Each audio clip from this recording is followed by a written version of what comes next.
Visiting NATO, Ukraine's foreign minister said his message could be summarized in 3 words: weapons, weapons and weapons. Either you help us now, and I'm speaking about days, not weeks, or your help will come too late. And many people will die. Kuleba warned that Russian forces are regrouping to focus on the eastern Donbas region. The battle for Donbas will remind you of the Second World War, with large operations, maneuvers, involvement of thousands of tanks, armored vehicles, planes, artillery. Was that enough to persuade NATO and G7 ministers? The US Secretary of State said more weapons were on their way to Ukraine. We are looking at, day in, day out, what we believe they most need, to include new systems that have not heretofore been provided.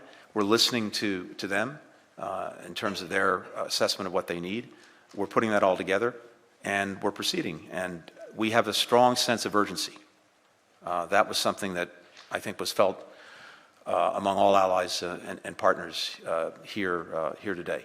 Blinken also condemned the apparent civilian massacres carried out by Russian forces in towns like Bucha, which Moscow has denied despite mounting evidence.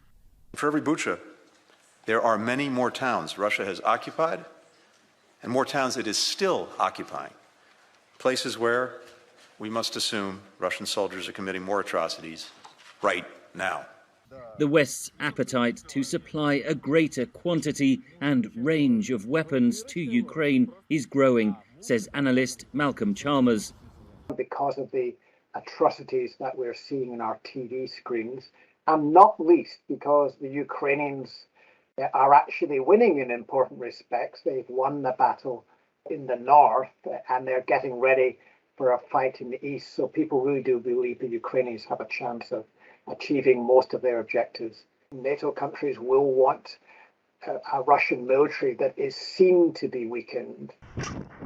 In the east, Russia controls more territory, and Ukraine will require additional types of weapons, says Chalmers. Particularly ones which can reach deeper behind Russian lines to hold at risk, for example, Russian longer-range artillery, which anti-tank weapons cannot do at range, and also to have effective air defences. For Ukraine, the immediate priority is getting heavy weapons to the eastern front lines as its forces prepare for the next Russian offensive. Henry Ridgwell for VOA News, London.